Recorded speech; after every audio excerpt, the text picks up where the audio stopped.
students ခါစကတရှိစုပါဒီနေ့ဒီရှေကကလေးတွေခဏမေ့ရပေါ့နော်20ခဏမေ့တယ်ဟောဒီရေပန်းပု္ပ္ပစာလေးကိုရှင်းပြသွားပါမယ်ဒါလေးကတော့စာတိုကိန်းပု္ပ္ပစာပေါ့နော်စာတိုကိန်းစာခွဲကိန်းတွေကပု္ပ္ပစာကတော့ကလေးတွေကအစားတွေဘာတွေနဲ့ရောတတ်တယ်ပေါ့နော်ကဲအဲ့တော့ဆမ်မနကိုစနစ်ကပါနံပါတ်5လေးကြည့်အောင်နော်အဲ့ရေပန်းတစ်ခုမှာအပေါ်ဆင်းရှိရဲ့အောက်ဆင်းရှိတယ်အပေါ်ဆင်းက10မိနစ်တစ်ခါရေပန်းထုတ်တယ်အောက်ဆင်းက10မိနစ်တစ်ခါရေပန်းထုတ်တယ်အဲ့တော့ဒီအဆင့်2ဆင့်လုံးက9နာရီထိုးတဲ့အချိန်လုံးကတပြိုင်တည်းလွတ်ထားတယ်မနက်9နာရီလည်းဖြစ်မယ်ပေါ့နော်အဲ့တော့နောက်ထပ်တစ်ချိန်သူတို့2ဆင့်လုံးထပ်ပြီးတော့ရေပန်းထုတ်လို့ရှိရင်မီးထားတာပေါ့နော်အဲ့တော့ဒီချိန်တော့စာတိုကိန်းစာခွဲကိန်းအမှတ်မရဘူးဆိုတော့ဒီလိုလေးရှိတော့ရေရိုးရှင်းစဉ်းစားကြည့်ပါမယ်ကဲမငါနော်အဲ့တော့ရှေ့တော့ကအရင်ဆုံးသူ့ရဲ့ပေးချက်လေးတိုင်းရေးကြည့်မယ်ရှေ့တော့အပေါ်ဆင်းရေပန်းထုတ်လို့ရှင်နော်အပေါ်ဆင်းရှေ့တော့ရေပန်းထုတ်လို့ရှင်ရေပန်းလွတ်ရှင်လို့ရေးလိုက်မနော်ဘယ်လောက်လဲဆိုရင်တစ်ခါထုတ်ရင်10မိနစ်ပေါ့နော်အဲ့ဒါရှေ့တော့10မိနစ်နော်ပြီးရင်ရှေ့တော့အောက်အဆင့်ပေါ့နော်အောက်အဆင့်ရေပန်းထုတ်လို့ရှင်ရေပန်းထုတ်လို့ရှင်အကြတော့ရှေ့တော့10မိနစ်အပေါ်ဆင်းအောက်ဆင်းကို2ဆင့်လုံးတပြိုင်တည်းထုတ်လွှတ်ထားတာ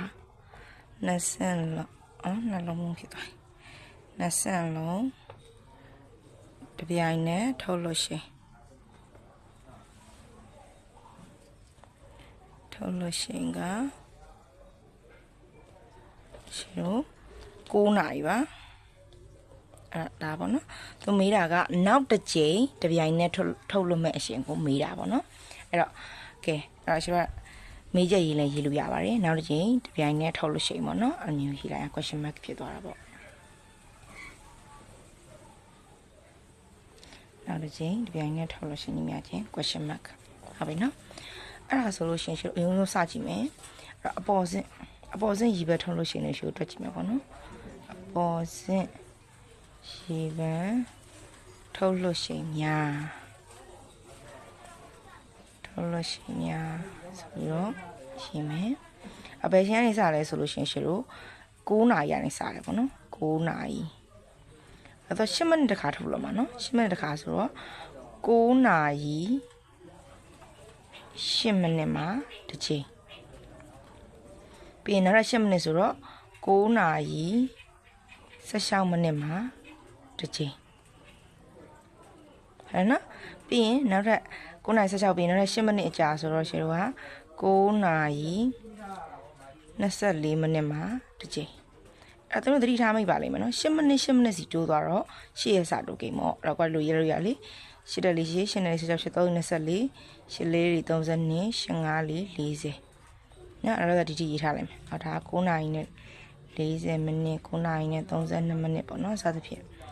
အဲ့ဒါကအပေါ်ဆင်းရေပန်းထုတ်လို့ရှိနေပါပြီးရင်ရှေ့တော့အောက်အဆင့်ရေပန်းထုတ်လို့ရှိရင်ကိုထွက်ကြည့်မယ်အောက်ဆင့်ရေပန်းထုတ်လို့ရှိရင်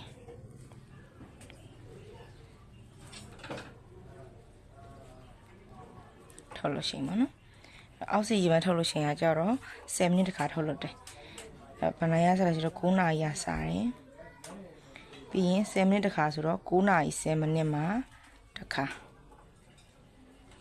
ပြီးရင်9နာရီနောက်10မိနစ်တော့20မိနစ်မှာတစ်ခါဟုတ်ပြီနော်30 20 30 40အဲ့ဒါဒီနေ့အဖြစ်10ရက်စာတိုကိန်းနေ10အလီဆိုလိုက်တာလी10အလီဆိုလိုက်တော့10ရက်စာတိုကိန်းနေပေါ့အဲ့တော့ဒီမှာသူလဲ9နာရီ40မိနစ်ရှိရပေါ့နော်အဲ့တော့ဒီမှာ9နာရီ30 9နာရီ40ရှင်နေ့အချိန်လေးမရတော့နော်လက်လေးတော့နည်းနည်းသိခံပေးပါအဲ့တော့အပေါ်စစ်မှာလဲ9နာရီ40မိနစ်မှာထုတ်လို့တဲ့အချိန်ရှိတယ်အောက်စစ်မှာလဲ9နာရီ40မိနစ်မှာထုတ်လို့တဲ့အချိန်ရှိတော့သူတို့နှစ်ဆင့်လုံးနောက်တစ်ချိန်ထပ်မံတပြိုင်နဲ့ထုတ်လို့မဲ့အချိန်က9နာရီနဲ့40မိနစ်ပါအဲကြောင့်လို့ဆိုတော့အဖြေထုတ်လို့ရပြီပေါ့နော်အဖြေနှစ်ဆင့်လုံး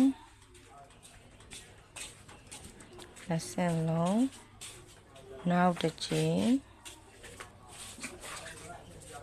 တပြိုင်နဲ့ရေပန်းထုတ်လို့ရှင်